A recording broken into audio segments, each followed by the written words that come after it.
Hi, today we're going to talk about Zoom and Google Meet's expectation. 12 expectations for virtual learning.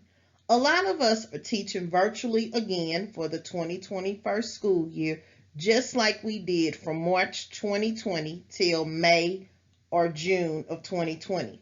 A lot of us went in without a lot of guidelines and directions due to it being a pandemic. But this time, as we are going to start with expectations so we can have a smooth transition this year.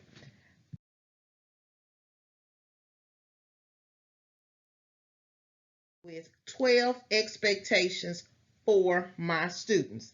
These expectations came about because there were several situations that were happening that I was just not ready and prepared for. One, Precious the dog joined us, twin brothers joined us. I had students coming to Google Meets in their bedrooms. I'm okay with that, but they were lounging in their bed. Also, I had parents in the background who were helping, and I understand I cannot control what goes on in the household. However, I can control what the expectations are. So this year, we're going to start off with expectations. And these are my expectations. My expectations have been designed in two ways. One, I have all of my expectations on one slide, and then I have each slide with one expectation on it. So right now, this is what it looks like when we have all of the expectations in one spot. This is how I'm going to start the year, by presenting the expectations like this. Having them on one slide, I can send this slide to the parents and they will know, and also the students will know, and they can go over this prior to our first face-to-face meeting, which will be near the end of August. So here are the expectations all on one slide. Let's look and see what they look like when they're on multiple slides. Arrive on time. Bring all needed supplies to the meetup. That is very important that they bring all of the supplies that they need.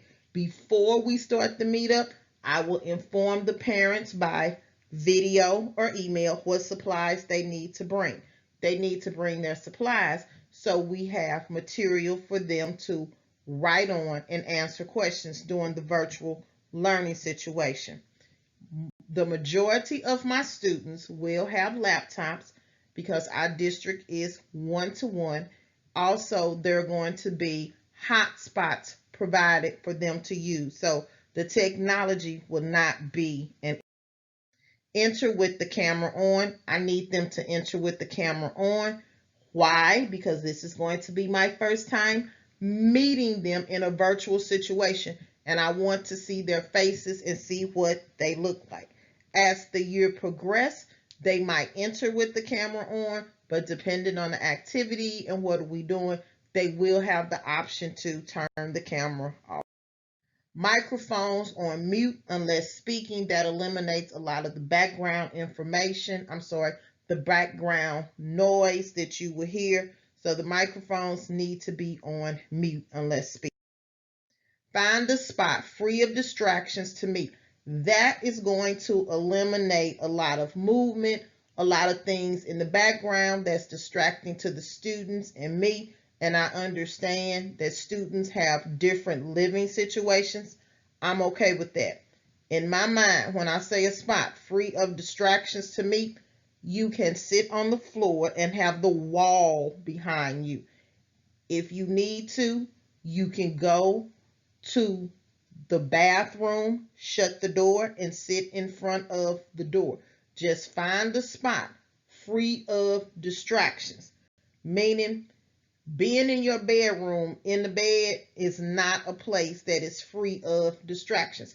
Maybe if you get out of the bed and you sit on the floor up against a wall, that's a better choice to make. Stay in one spot and do stay still. We don't need a lot of movement. I need you sitting up, focused on learning like you would focus if you were in the classroom. Am I okay? If you're stretched out on the floor and your laptop is in front of you, that is. Raise hand to speak. We cannot have all students speaking at one time.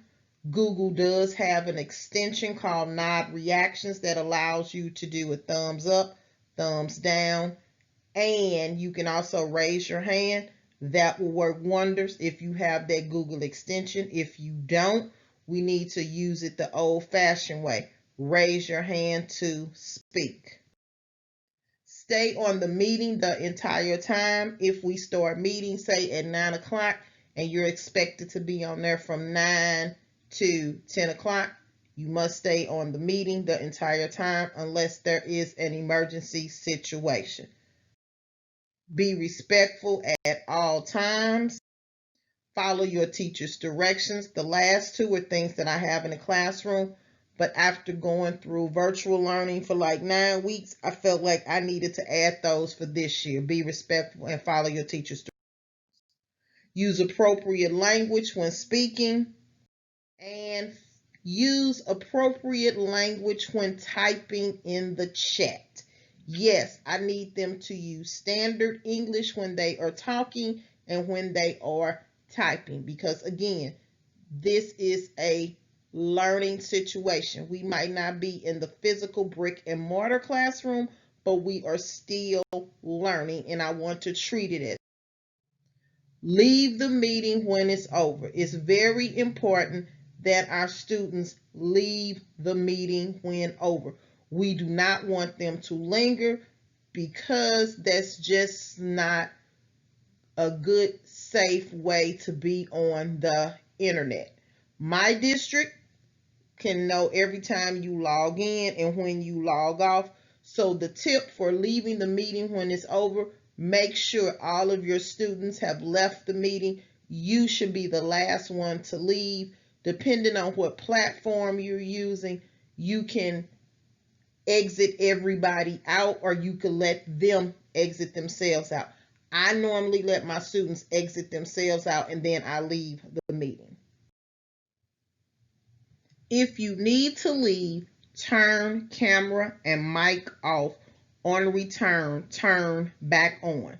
This expectation is important to me because I realize that students need to leave for whatever reason because they are in a home situation, and this is just a way to notify the teacher that when they leave, you should see their icon, and when they come back and return, you will see their faces. So these are just some expectations that I have come up with that I'm going to use during the 2021 school year. If you like these expectations and you want a copy of these expectations to use in your virtual learning environment or your hybrid model, you can find them in my Teachers Pay Teacher store called Teachable Resourceful Learners. Again, if you like this video, don't forget to subscribe to my channel. Have a great day. See you on the next video.